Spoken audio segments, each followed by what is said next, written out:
And speaking of extravaganzas, during most years between 1926 and 55, Phoenix College students joined those of the high schools in the Masque of the Yellow Moon, a music and dance pageant featuring literally a cast of 1,000. Staged at Montgomery Stadium on the Phoenix Union campus, the production often attracted national attention with themes of Americana and Arizona's history and heritage. A marvel of logistics, timing, and dramatic presentation.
Hello, and welcome to today's Arizona Hip Historian Happy Hour Tour with Marshall Shore.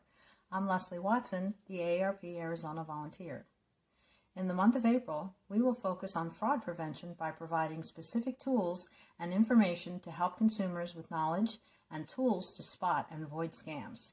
AARP is a wise friend and fierce defender of consumers. The Fraud Watch Network is here providing free resources that will help you spot scams, get guidance from fraud specialists, and help you feel more secure knowing we advocate at the federal, state, and local levels to protect consumers and enforce the law. In April, we will launch the Gift Card Scam Initiative and focus on education and awareness against this type of scam. Visit us for resources and information at www.aarp.org/fraudwatchnetwork or at www.aarp.org/AZ. AARP is the nation's largest nonprofit, nonpartisan organization dedicated to empowering people 50 and older to choose how they live as they age.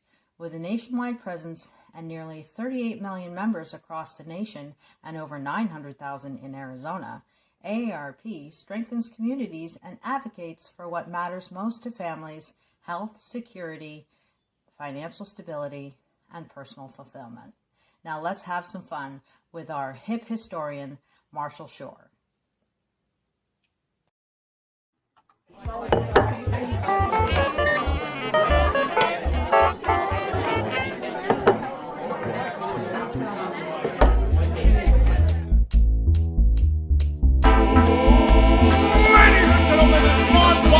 Folks, welcome to the show.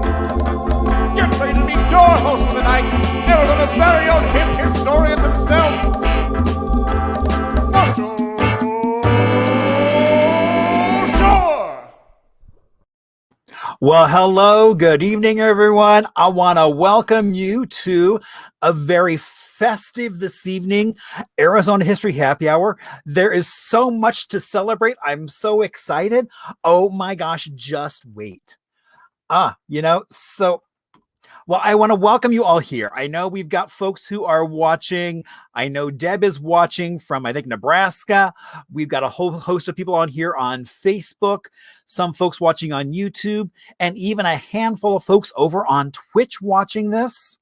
So that's very exciting. And, today, April 1st. So, April Fool's Day. Oh my gosh, all day long. I got to see friends who said they had won the lottery. They were moving away.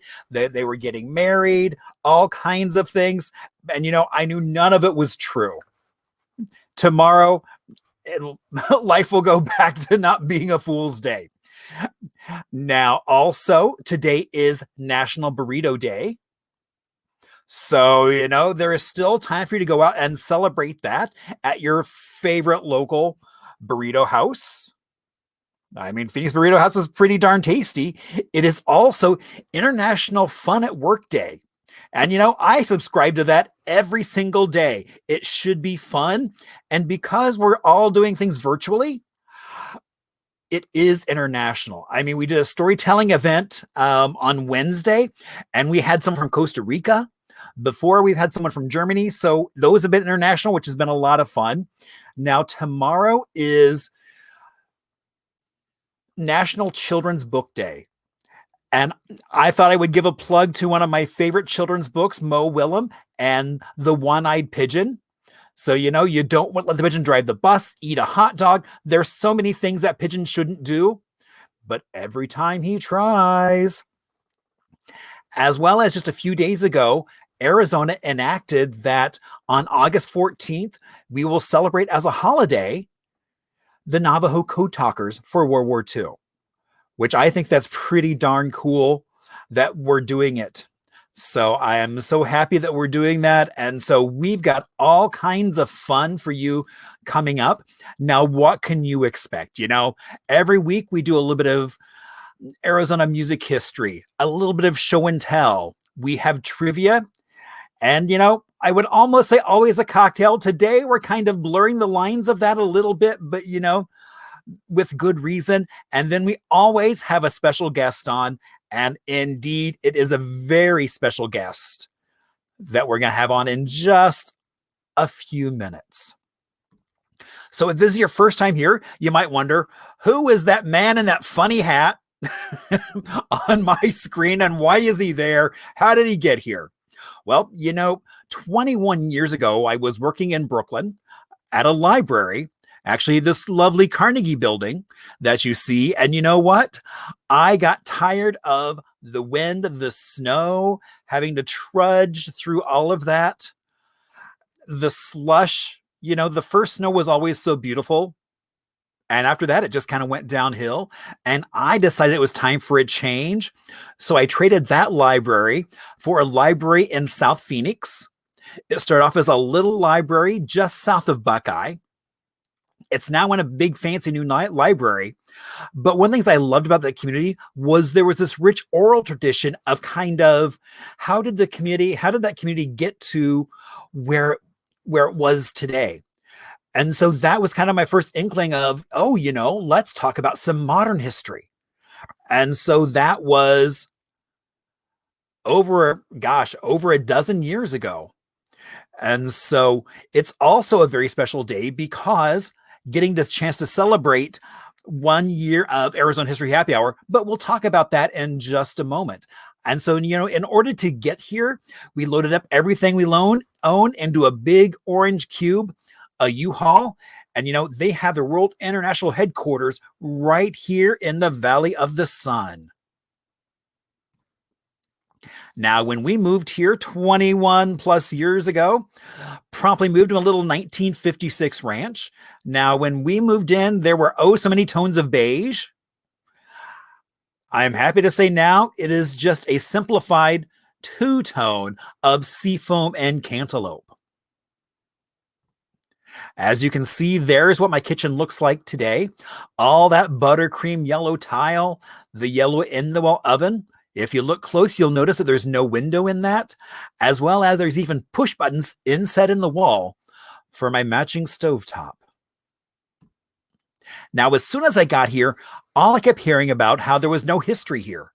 But I knew that wasn't true because every time I went for an adventure, whether it was on foot, on a bike, in a car, and now I guess I can also add virtual to that as well, I kept running into so many amazing people, places, and stories. And then there's that post-war boom that I think in a lot of ways made the Arizona that we all know and love today. All those GIs that either were stationed here, trained here, or they were passing through on their way to somewhere else, And when the war was over, they were moving here in huge numbers, and in some cases looking for a house just like mine. Now, you found out, so my name is Marshall Shore. I'm also known as the Hip Historian. Now, you might wonder, how does one get a name like that? And it ties heavily into what we're talking about tonight, because as you'll, let's see. Okay, so if any of you saw the video that started up the show, just a few, kind of like that landing strip before the show, that was all about Mask of the Yellow Moon. And that's just kind of, so what this backdrop is Montgomery Stadium, where the Mask of the Yellow Moon was held for most of its run. But, you know, on February 14th of every year, we always have a statehood celebration. And back in 2012, we were celebrating 100 years of statehood. And so they did things across the state, but on that particular Valentine's Day, they did all kinds of fun things at the state capitol. They had a big stage, and someone gave me 15 minutes to be on that stage and talk about anything I wanted to. And I chose to talk about Mask of the Yellow Moon. It ran from 1926 to 1955. At its height, it had about 5,000 high school and college students performing in it, working backstage, making sure that the show went off without any hitches. And it was touted right up there with Mardi Gras as something that everybody in the country should go and see. And a lot of people did see it. And I was lucky enough, so these dresses are from the late 30s, and they were worn in the Mask of the Yellow Moon. And so I was able to convince 3 adorable friends to put those on, parade around the stage as we talked about the history of the Mask of the Yellow Moon. And, you know, and that's pretty much up until about a year ago, I was doing a lot of lectures, tours, things like that. All of that kind of came to a screeching halt. We did start up last year doing a masked walking tour of downtown Phoenix. And so we will be doing that again on April 10th, which is the second Saturday. So both Deb and I wear masks with little microphones. So there are speakers on our hips so everybody can hear us. And so we do that tour, and all my other tours and things like that, all my lectures have been canceled. So everything is moving online. And so that's how we started Arizona History Happy Hour, because I was like, I'm not doing anything. No one's sharing stories with me. I'm not sharing stories with anyone else. How can we change that? And so you can track me down if you want to make comments after the show. You can either hit me up on Facebook, Instagram, email, or even on my website, kind of Hip Historian for Everything. That's kind of my moniker. So, because back in 2012, when I was doing the performance on the stage, people kept confusing me with Marshall Trimble. Now, I don't think we look anything alike, but that name Marshall had them kind of flummoxed. And so a friend said, oh, he's the Hip Historian. And so that's how I got that name. I said, thank you, ran off and told her that is from now on my moniker. Now, if you are watching on Facebook, I will ask you to click on share, so that way all your friends can see how much fun we're going to have with some Arizona history. Now, we always do a little bit of show and tell, because I have a house full of stuff. As our guest commented on, that I've got all kinds of stuff. And so today we're actually going to talk about yesterday. So yesterday was Transgender Day of Visibility. And so I wanted to share with you, this is the trans flag. Now, what makes it unique is that Monica Helms, back in 1999, designed this flag right here in Phoenix. It then went on to march in the Phoenix Pride Parade, and that original flag that Monica created is now sitting in Smithsonian. It was also, for the 20th anniversary, Mayor Gallego proclaimed it to be Trans Flag Day for Monica Helms, and indeed, got the proclamation and everything. Monica also has a book out called More Than Just a Flag. So I am so happy that we can celebrate Trans Day of Visibility. Now, it would not be a happy hour unless there was some sort of beverage involved. Now, usually PJ kind of puts me on task and makes me mix things or shake things and drizzle here and there. Today, he was actually really easy on me. So it is Grand Marnier for their 100th anniversary. They did a special Grand Marnier to celebrate 100 years. So, there we go. So we'll go to my little bartender. So PJ entrusted me with this, basically what was created for Grand Marnier's 100th anniversary. He was like, here, have a little bit of this. So I am so looking forward to this because he talked about how good it was. Oh my gosh, just the nose on that is pretty amazing. Oh, and there's my silent bartender. He never really says anything.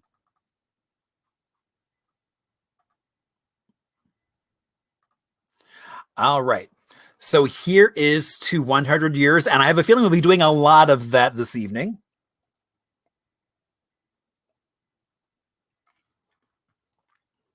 Oh, that's darn tasty. Now, it is also the 1-year anniversary of Arizona History Happy Hour. We have 52 episodes of this in the can, which you can always go back and watch prior episodes on YouTube. So they are there for you to watch. And so we've got a lot of great stuff coming up through the rest of the year, which is really exciting.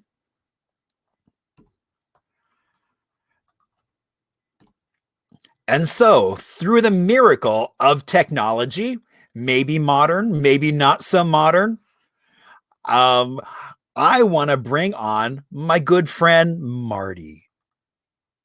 Oh, well, there you go. You're almost there. There we go. There we are. Hello. Hi, Marshall. It's great to see you. I love the picture of Montgomery State. You look all dressed up. I have my, let's see if I get it over here. I have my official Phoenix College alumni polo on. Now, is that a clue into our topic for tonight? It certainly is. Phoenix College. Actually, the centennial was something of a victim of COVID because it was last year, really. And there's some things had to be rescheduled, some had to be virtualized, and some are just ongoing. And there's a big gala somewhere in the future still. We'll just have it a year later, just like everybody else is doing. Right. Everything's pushed back a little bit further, hoping that the world will be in a place. So you know what? I say cheers to 100 years. Okay. Well, I have just a cup of coffee, but it's my 100 year mug from Phoenix College. So I'll have a little coffee with you. Nice. And by the way, I wanted to say that I love the picture of Montgomery Stadium behind you and that whole thing. I never did get a chance to see the mask because at that point I was 7 or 8 years old by the time they finished. But I did, however, see a football game at Montgomery Stadium. Oh my gosh, you actually got to go to there are so few photos of it that I'm like, oh my gosh, I would love to have seen what it looked like.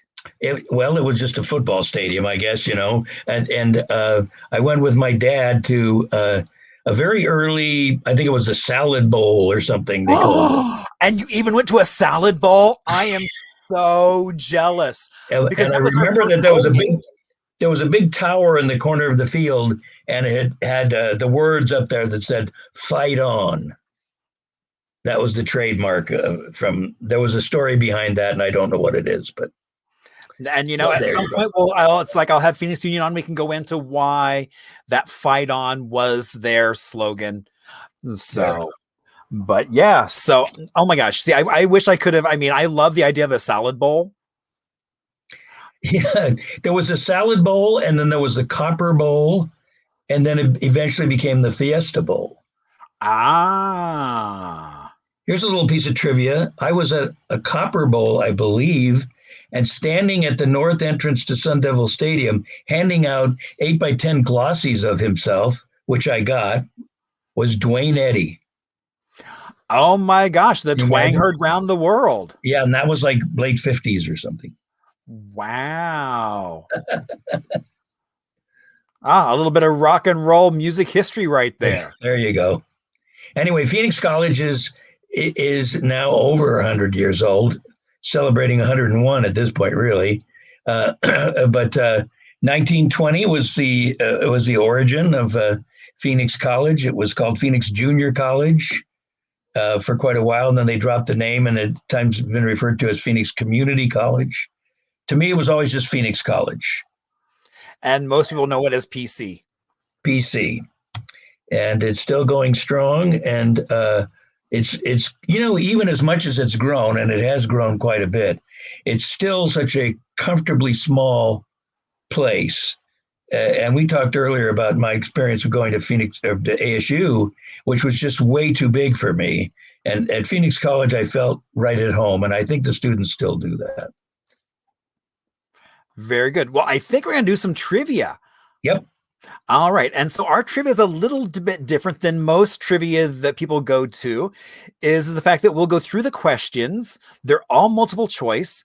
So even if you don't know the answer, you can guess. But then we'll do a little bit of an Arizona music history break. And then we'll get to talk about those answers. So if you didn't know what the answer was, by the time you leave, you'll be able to wow and amaze your friends at your next cocktail party with your knowledge of Phoenix College. Yeah, you'll wow and amaze them for sure. They might kick the keister out the door. Who knows? But hey, before we start that, I have one little thing. By the way, this is a little Bumstead Bear. If you make a donation of $100 for the Centennial, you get one of these or a couple of other things. But also, now, Marshall, this is real trivia. I bet you've never seen one of these. No. And maybe we could ask that as a trivia question and answer it later. Does anybody know where that was? How's that? Sky Harbor Community College. You see it? It's a real thing. It's a coffee mug. On the other side, it says, "We're learning knows no limits." So, Marty, what did Phoenix College do as an April Fool's today? They put a picture on Facebook that I saw of a Bumstead, the mascot, and they said, "Oh, did you know that Mascot had been redesigned and they had turned him into like a sun." Glowing sun character. Look, he looked like Spirit from the Fiesta Bowl. And somebody put on Facebook that today is the one day of the year when people actually stop and check to see if something is true before they share it on Facebook. National Fact Check Day. That's great. I wish that was every day. Really. All right. So let's get ready for some trivia. Now you can keep track in trivia. Sometimes people do it in the chat session. My friend Will one time did it with a Sharpie on his leg. He actually sent me a photo of the answers on his thigh. So however you want to do it, whether you want to do it in chocolate syrup on an ice cream sundae, and then you can eat the evidence, that's a-okay with all of us. So it's all about the fun and the opportunity to learn some new things. All right. So how many students were in that first graduating class of Phoenix Junior College? Now we know that was 1920, that first class. Well, 1920 is when they first started. I think the first graduating class would have been a couple of years later. Right. Okay. After they completed all their curriculum. Okay. So how many students were in that first graduating class? A5, B10, C15, or D20? I think there were a few more than that when I graduated. Oh, likely. All right. Question 2. What was Phoenix College's first mascot? Was it A man in a bear suit, B, a live bear cub, C, a taxidermied bear, or D, a stuffed toy bear? Which one of those was Phoenix College's first mascot? What was it? Oh, and I love that. See, now we have Deb in here going, oh, the graduating class was 1922. So, all right. See, someone's fact checking us today. Good. Good.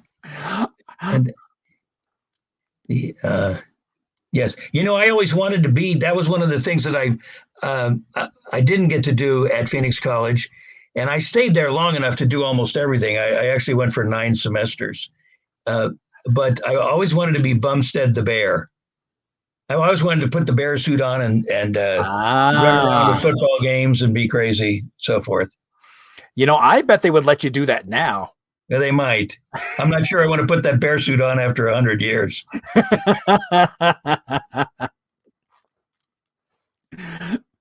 All right. Question 3. PC had a large 900-pound cement bear mascot. He was routinely tarred and feathered, painted an array of colors, and even stolen a few times from rival schools. What was its demise? A, he was stolen and never recovered. B, PC removed him to stop the vandalizing. C, he crumbled from old age. Or D, he was decapitated. See, Marty, and see what you've done. Deb says you can come put that bear suit on anytime. I would suggest not June, July. Probably not good times to put a bear suit on. There we go. I just was noticing this question, and I'm crumbling from old age myself at this point. So, all right, question 4. Phoenix College has always had a bear as a mascot, but in the 1950s, PC's night division adopted a different animal as their official mascot. What was that animal? A desert elf owl. B, a mountain dwarf hawk. C, a tiny gecko. Or D, a pouchy trout. Which one of those was the night division or night classes mascot? Well, you can see the difficulties with several of those, like taking an Apache trout to your events might be a little difficult, and the tiny gecko would always be, running up and down on your bedroom wall, and with your wife screaming at you to get it out of the house. That sounds a voice of experience there, Marty. It could be. But I want you to know that I do always manage to catch them somehow and take them outside. Let them go. Because they do eat bugs. Yeah, that's right. That's what I always say. They eat bugs. They don't bother you. Right. Anyway, it's one of those things for sure. Indeed, it is one of those. Oh, now Deb saying, what the heck? So Apache trout is the official state Arizona fish, is the Apache trout. Yes. All right. So question 5, which is true or false? In the past, you were able to take flying lessons at Phoenix College. Was that true or false? Oh. I know. I wish I could have taken flying lessons there, but I don't see well enough. So I was like, you're going to wind up in retirement, putting on a bear suit, learning to fly a plane. You're not going to have any time after this, Marty. My gosh. Let me see there. Put the glasses back on. All right. Question 6. How many PC alumni have become Miss Americas? A, 0, B, 1, C, 2, or D, 4? How many alumni of Phoenix College have become Miss Americas? All right. I know the answer. Well, that's good. You probably even knew some of them. Well, I remember what happened. Let's say that. All right, very good. All right, so another true and false. So in the early days of PC, classes were segregated. True or false?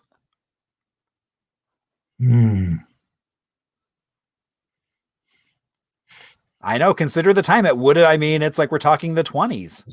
So That's right. Yeah. That's right. It wouldn't surprise you to find out that that was true. But that might not be the answer. So So, we'll find out. exactly. All right, question 7. What college was the first college in the Maricopa County Community College District? A, Gateway Community College. B, Scottsdale Community College. C, Camelback College, no longer in service. Oh. D, Phoenix College. Or I think we should actually add an E, which is Sky Harbor Community College. Well, I was just going to say, Marshall, this is a good time to answer the question if I could find out where this is. My mug from Sky Harbor Community College. And the story is that Gateway College was originally going to be called Sky Harbor Community College because it's right next to the airport. Mm. It's just right down the street from the airport. But then I think there was a conflict with the name because of the airport. Maybe, I don't know if there was a brand thing or trademark or whatever. For some reason, they decided not to do it, and they changed it to Gateway Community College. So there you go. That actually was going to be my guess without knowing. I was like, I bet it's Gateway because the location is so close. That's exactly right. And I don't think it ever was Sky Harbor Community College. I think it was in the planning stages, and they got as far as making the mugs. They made the coffee mugs, and that was about it.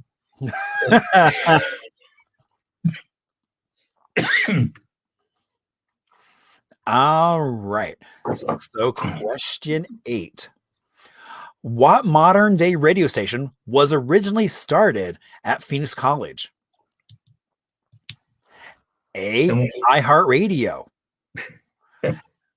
B, 95.1 KJazz. C, 102.5 KNIX. Or D, 99.9 KEZ. See, and Deb is talking about how she's learning all kinds of stuff already. Well, when we get to the answer to this one, I'll tell you the story of this particular situation. Exactly, because that would give the answer away if you told the story. Yeah. So we're not ready for that yet. Not ready. Nope, we'll get there. All right. What decade did PC earn the most athletic scholarships? A, 1920. Championships, not scholarships. Oops, championships. I see. I'm glad someone's fact checking. All right. Is it A, 1920s, B, 1940s, C, 1960s, D, 1980s, or E, the 2020s? All right. So one of those is the decade that PC earned the most athletic scholarship championships. All right. Yeah, national championships. National championships. Wow. Yeah. All right. All right. So question 10. Phoenix College is in Arizona, home to many Old West traditions. What specific tradition did PC students partake in that harkened back to our Western roots? A, riding a horse to campus. Phoenix College taught sheep shearing in its own campus barn. C, Phoenix students would routinely wear cowboy hats. Or D, Phoenix College students participated in Rodeo Week. So which one of those things do you think students did to celebrate the Western roots? Right here. All right. Now I think we have a few more questions. How many locations has Phoenix College had? Now, not including satellite locations. So you're not going to include like the nursing school that's over on just north of Osborne. That doesn't count. We're talking about locations has Phoenix College, the main campus, had. And so since their inception in 1920, has it been A2, B4, C5, or D6? All right. Well, while you're trying to think of all those buildings it could have been in, we have More than one. Hell, that. We have one last question. All right. Question 12. Who is indisputably the most famous Phoenix College alumni? A, City of Phoenix Fire Chief Cara Kalibrenner. B, radio personality Marty Manning. Why does that name sound familiar? I don't know about that one. Yeah, I don't think that one's right. C, World Cup soccer champion Jessica McDonald.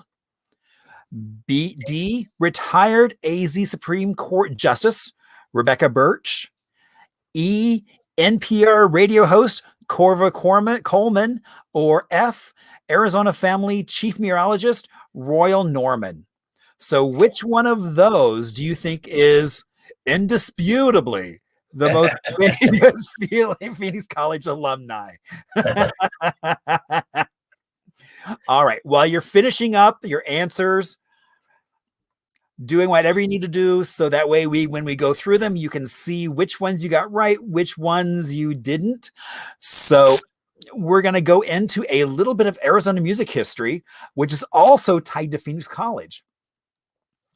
So Cecilia Veronica Peniston, better known as CeCe Peniston, is known as a singer and a beauty queen. In the early 90s, she scored 5 #1 hits on the Hot Dance Club playlist here in the US. Her signature song Finally reached #5 on that list. Now, Peniston has performed for engagements of Aretha Franklin's birthday, Pope John Paul II, Bill Clinton. She also was Miss Black Arizona, as well as Mix Galaxy. Now, she got her music start because a friend of hers, Delgado, basically, or Wax, said, hey, why don't you come be a background singer for this up-and-coming rapper, Tanya Davis? And she did that. And that was what started her career. And she became, and I didn't realize she also spoke at commencement for 2019. Very cool. So, yeah. So, she did that. So, she still is doing some recording today. You can still find records. She was touring before all of this kind of shut things down like that again. So hopefully she'll be touring again. But, one of the things I think is really cool is she is indeed a Phoenix College alumni. And her big hit Finally actually was a poem that she wrote in class about a love that didn't work out.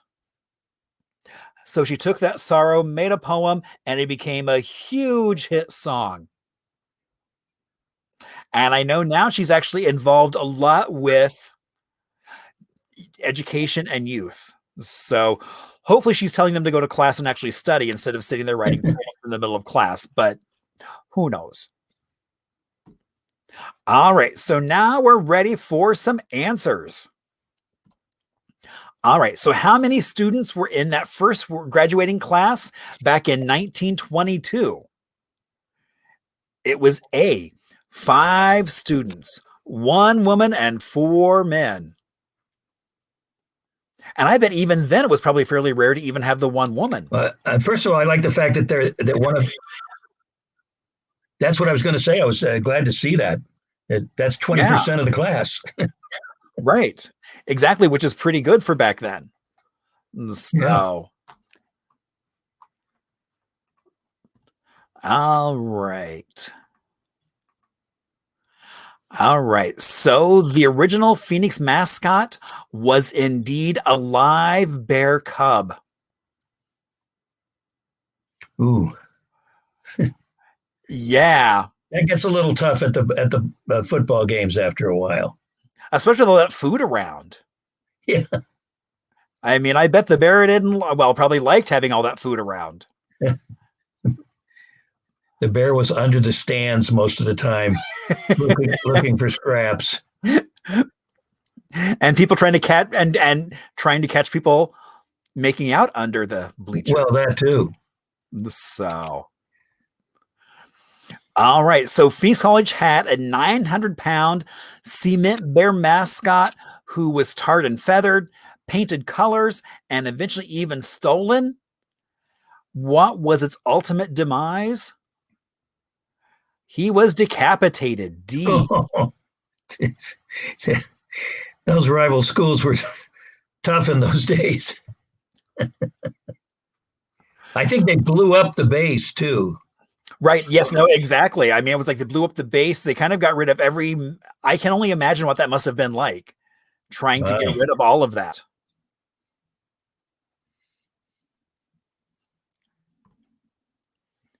All right. Phoenix College has always had a bear as its mascot, but in the 1950s, Phoenix College Night Division adopted a different animal, and it was a desert elf owl. Much better than an Apache trout. Yes, it doesn't smell quite as bad in class. And I think it was even called Will Be Wise. So, but the fact that I think because it was night school, I mean, because owls are so known to they can see in the dark really well. They're night owls. Indeed, just like all those night school students. As well as they're also that symbol of being smart. So, Marty, did you ever go to night class?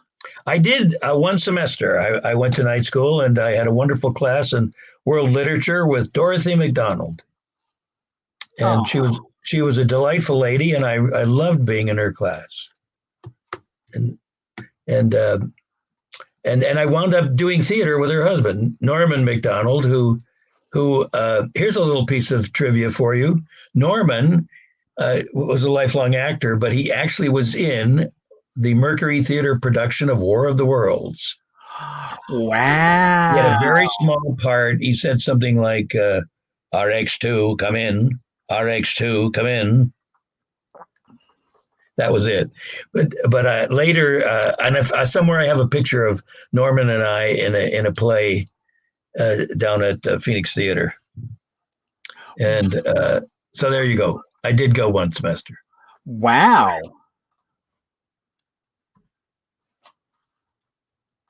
You know, it was a good class if you remember the teacher 50 years later. Yeah, because most classes, I don't remember who the professor was at all. I remember quite a few of mine from Phoenix College. They were really very good. All right. So question 5, true or false? In the past, you were able to take flying lessons at Phoenix College. And that was true. Well, they need lots of pilots. So I'm sure they were just trying to be a part of that to educate folks. Yeah, that was in the 40s. They were getting preparing students for World War II activities and so forth. Yeah. So it was a temporary situation. And probably in the 40s, you could take off, on Osborne. Or any other little dirt roads that were around, because there probably weren't a lot of paved roads even at that point. That's true. You could land anywhere. You could land in a Cano Park. Just don't hit the band shell.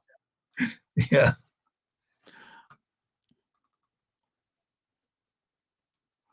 All right. So how many Phoenix College alumni have become Miss Americas? And it's C2. Jackie Mercer back in 49 and Vonda Van Dyke in 1965. I don't know whether you remember, but Vonda Van Dyke's talent was she was a ventriloquist. So there's a bit of humor in the fact that she had 2 V's in her name and she was a ventriloquist. Well, and then I know she used to actually travel around to high schools with a local policeman, and they would do like safety workshops. Yeah. And so I actually have film footage, and I think it's of one of those visits, but I don't have a 60 millimeter projector to show it. So I've been talking to some friends about, hey, let's do a film night where we can actually bring film that we don't have projectors for to show and put on a little show. Well, I ran around with a number of dummies in my Phoenix College days, but I was not a ventriloquist. But But she was very good. I remember seeing her do her ventriloquism act, and she was very good, obviously. And she was also beautiful and personable. Well, and I'm sure it was so unusual to see someone get on the stage at Miss America and do ventriloquism. I mean, as opposed to singing, twirling a baton, dancing, but to get up there with a dummy, and she left you at home. Yeah. But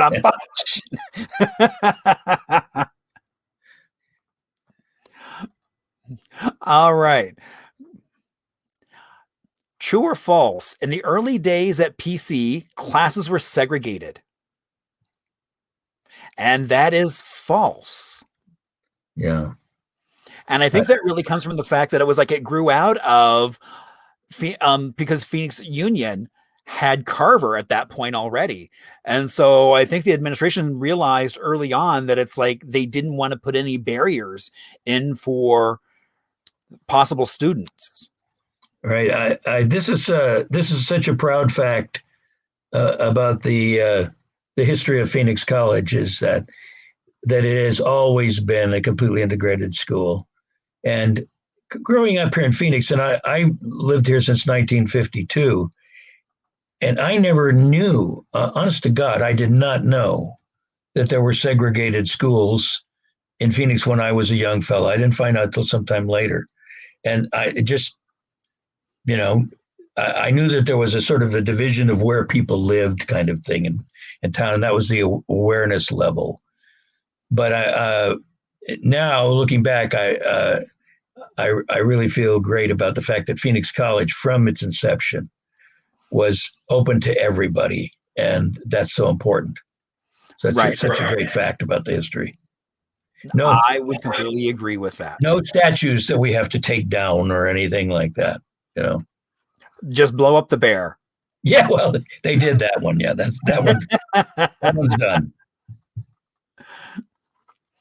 All right. What college was the first college in the Maricopa County Community College District? And hopefully you guessed Phoenix College, since we're celebrating its 100th anniversary. So, and that was one of the buildings that they were housed in. And I think that actually is going to come up very soon as maybe even the very next question. Oh, no. Now it's time to learn about what modern day radio station was originally at Phoenix College. And then that was when I was there in the late 60s. There, the station was called KFCA, Phoenix College Air, I guess. And there was a teacher named Charles Buzzard, who had previously started a radio station at Texas Tech. And then they recruited him to come to Phoenix College to start the radio station and teach radio classes. So he did that. In fact, you could have radio as your major, and you'd be on the air. And it wasn't like it is now with professionals. It was all student operated. Students were doing all the air shifts, and they were taking classes. And then Mr. Buzzard expanded to include video in the classes. And he was a wizard at getting broadcast outfits to donate their old equipment to him. Oh, that was so smart. He always had, he also had real life type cameras and things for people to work on. They might be the slightly previous generation, but nonetheless, the real deal. And so it was a great opportunity for people. And I was in radio, and people would ask me, do you think that I should go to a broadcasting school? And I said, no, you should go to Phoenix College. You could take at Phoenix College, you can take regular classes in addition to your radio stuff. you'll also be taking English and math and all those things. And if radio doesn't work out, which it usually didn't for people, they'd have a 2-year degree and could get an actual job somewhere instead of what I did. But it was a lot of fun. It was a great fun place. And then they moved it from there. I think when Mr. Buzzard retired, they moved the station to downtown where it used to be Cool AM and FM along with Channel 10, which was Cool TV at the time. And they gave them studio there and changed the name to KMCR from Maricopa College Radio. And then after that, they moved out to Mesa Community College facility there and changed the name to KJazz. And it's now, of course, has stayed KJazz, KJZZ, only it's moved into a very nice building alongside the I-10 at the Rio Salado College building. So there you go, the whole history. Indeed. And fact checking yet again. So Sarah noticed that there were 2 number 6s. I was like, wait a minute, we already had a number 6. What's going on here? So I'm glad she confirmed that indeed, yeah, we had 2 number 6s. So. Oh, well.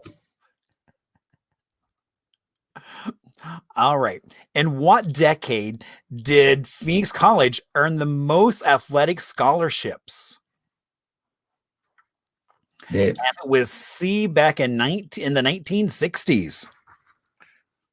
They had quite a few, as a matter of fact. I remember the football teams were great, wrestling, baseball, basketball, all kinds of sports. Even track and golf. Yeah. Here, I'm looking at the answers here so I can actually elaborate on that, because I remember in the 60s, it was when I was there, that's when I was there, 65 to 70, sports were a very big deal, especially the football. They won a national championship in 64, golf championship in 64, track, wrestling, as you said, baseball, a couple of those. So this was really the place to be if you were a junior college athlete, and then you could go on to maybe to the 4-year school after that. And I'm sure a lot of them did go, like from Phoenix College, they would go to ASU. Right. Yeah. Now, isn't Phoenix College looking at adding a 4-year degree into the curriculum? That is being discussed right now, and I think it's a legislative thing. It has to be. Okay. It has to be proved. I think it's the legislature or the Board of Regents. I'm not sure which. I don't know enough about that. But I do know that there's currently, and it has been for a while, and there's currently a movement afoot, if you would, to allow the community colleges to offer 4-year degrees. So to me, that would be wonderful because the community colleges are typically smaller. They're more commodious. They're ideally suited for commuters. Phoenix College, for example, is right there on the bus line, not far from the light rail and so forth, right. And right in the center of town. And there's colleges everywhere. There's 10 of them in the community, in the Maricopa College system. So it would be great if they could stay at that level and keep the costs down and achieve a 4-year degree. It doesn't have to be a highfalutin university degree. It can be a 4-year degree that puts you into a particular field or something. Right. Yeah, it would be great. I think that would be really cool to have even more opportunities. Yeah. All right. So Phoenix College students could have done many things to keep in touch with the Western traditions and those Wild West roots. And the correct answer was D. Phoenix students participated in Rodeo Week. Yeah, we all did. Yeah, I mean, it was a big deal going right up Central and everything. Yeah, even to the point when I was in grade school, we used to get out of school to go to the rodeo parade. It was a holiday. Wow. Oh yeah, it was an official holiday, and you'd go down to Central Avenue and sit there, and the parade would come down Central, and then they would go right over to the to the Coliseum, the rodeo grounds at the state fairgrounds for the JC's rodeo, and the first performance was that day. That was the opening day. And if you really want to see that and get a feeling for it, watch the movie Bus Stop with Marilyn Monroe, and she falls in love with a rodeo cowboy he's in the parade.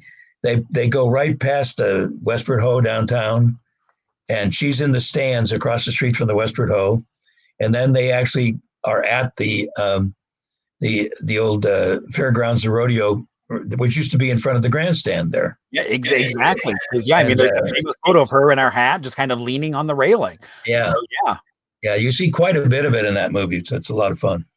You do. And Deborah says you're right. It is the legislature who's evaluating a bill that would allow MCCs to award some 4-year degrees. Well, I think that would be great.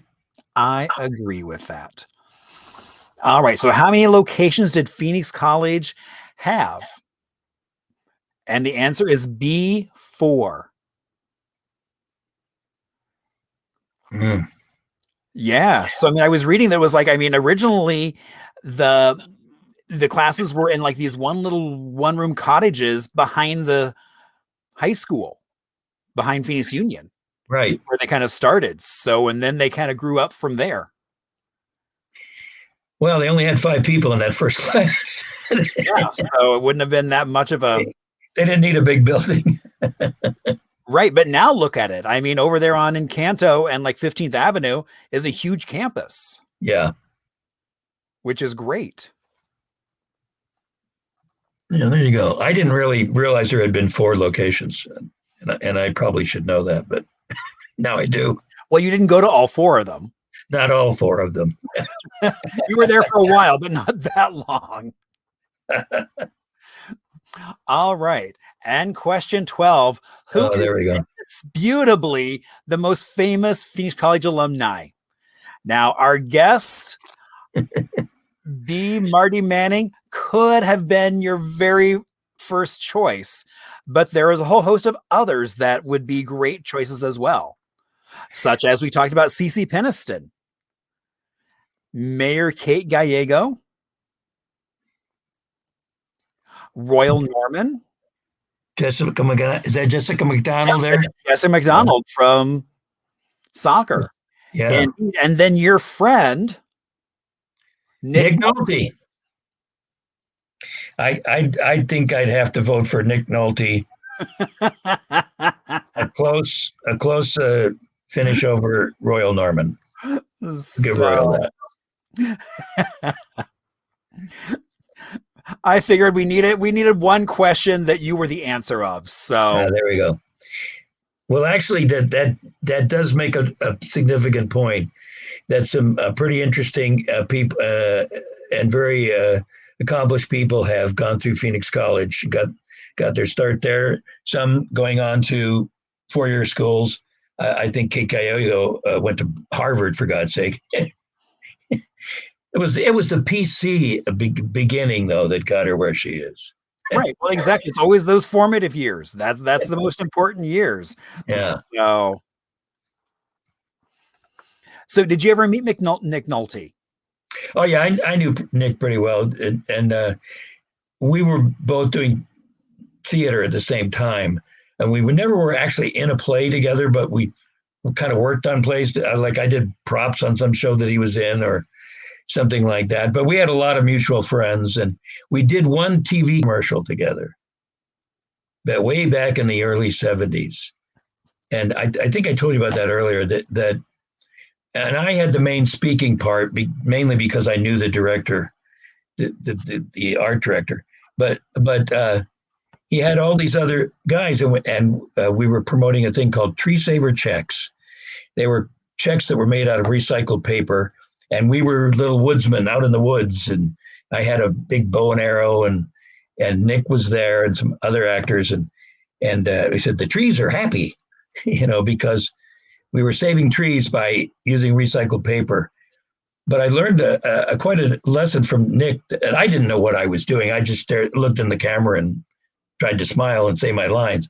But then they had all the other guys say, as the trees, representing the trees, the little woodsman said, "Thank you, thank you." They were all, but when they got to Nick, everybody else was just chirping in, "Thank you." When they got to Nick, he kind of hid a little bit behind the bush, and then he stuck his head out like that, and he took a beat and said, "Thank you." And it was an entirely different performance from what everyone else had done. And I just looked at him in awe, and I said, "Oh, that's how you do it." So I had a really valuable acting lesson from Nick Nolte right there. Indeed. All right. So how did folks do? So that's always kind of the fun thing is sometimes people get a lot right. Sometimes they don't get a lot right. But, the beauty of it is we're all winners because now we know the answers and some of the stories about why that's the answer. I mean, decapitated bear statues that got blown up. That's a strong statement right there. Indeed. So, all right. Let me see. I like Deb chiming in. She's like, everybody gets an A. Oh, see, and Pam. Oh, good, Pam. You only missed 2. Good. So, yeah, I mean, that's the fun of doing these trivia is, I mean, it just kind of, and then going through the answers is always, oh, indeed. I should. So, yeah, there is also then this, which is, I mean, this great book.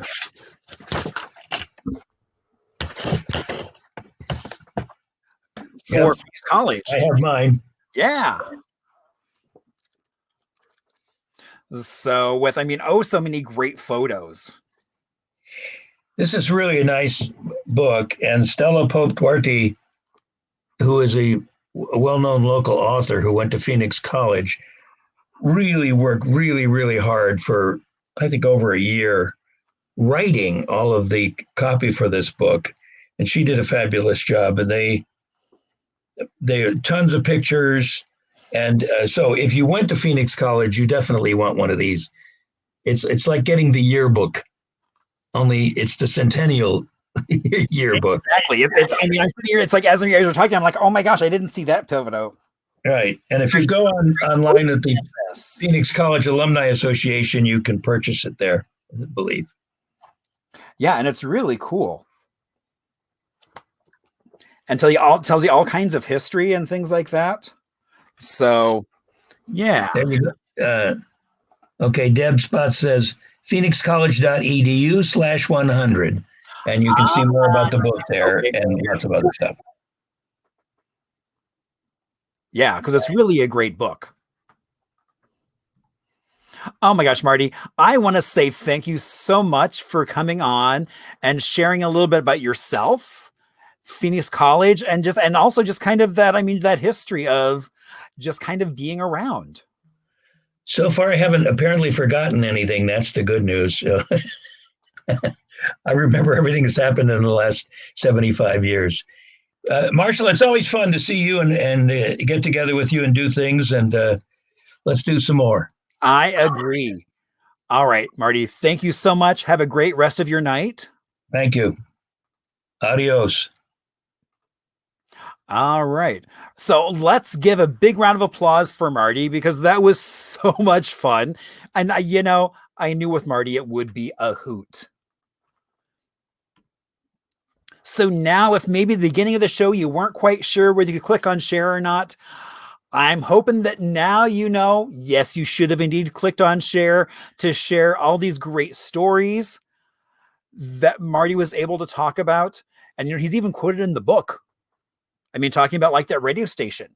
So, I mean, it's a really cool book and I'm thrilled to live. I mean, Phoenix College is just literally down the street from where I live. So I'm so happy to see that it's celebrating 100 years of being here and educating Phoenicians. So indeed, Walt, it was indeed so much fun. So now we come up to Little Arizona, which is an opportunity to talk about a little town in Arizona. Now, sometimes we go for really little towns. Today, we're going for a larger town we normally go for. So we are talking about Thatcher, Arizona. It is in Graham County and was founded in 1899. And it currently has a population of just under 5,000 people. Now, part of the reason why we're talking about it will become clear in just a moment. So Thatcher is, as you can see, they're just a little bit north of Wilcox. So, and back in 1888, 133 years ago, they started Eastern Arizona College. Now, they call themselves the oldest community college. I don't know if I may also depend on how they're using the word community. So I know Phoenix College has we think we're the oldest. And I think it all depends on your definition of what they're calling a community college. But their mascot is a Gila monster called Hank.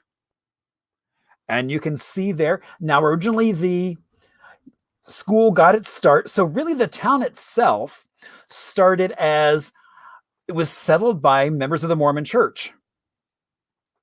And even the college got its start originally from an academy that was started by a church nearby. And so they still are offering classes. You can go and stay in the Brinkerhoff Hotel, which was a hotel built in 1900, as well as the Spencer Kimball House. He was big in the church there. And so that's why they've preserved that.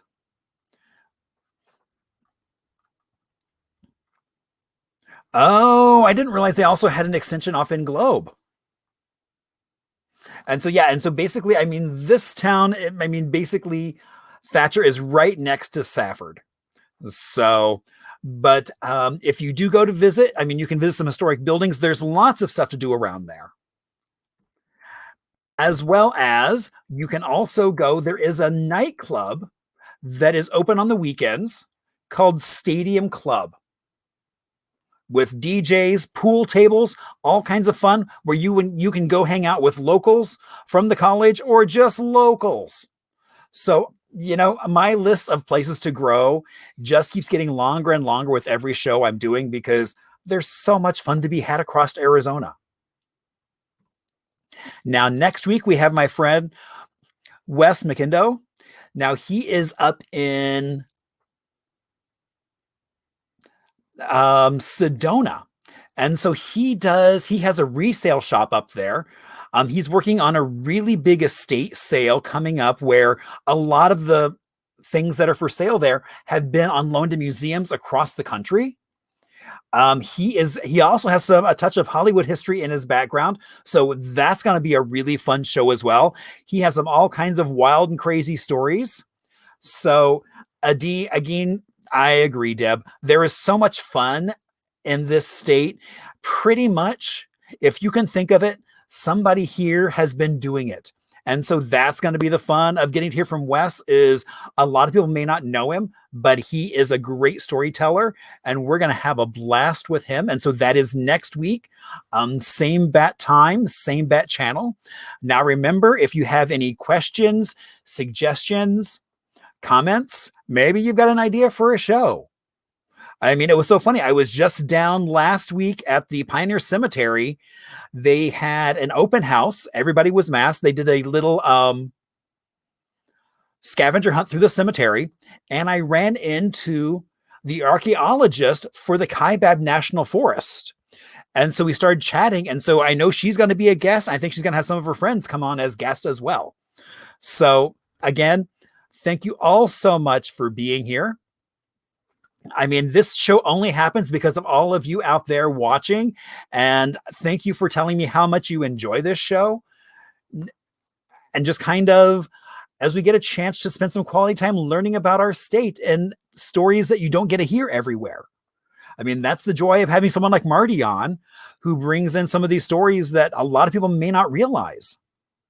And so you can always reach out to me via Facebook, Instagram, or also email works as well.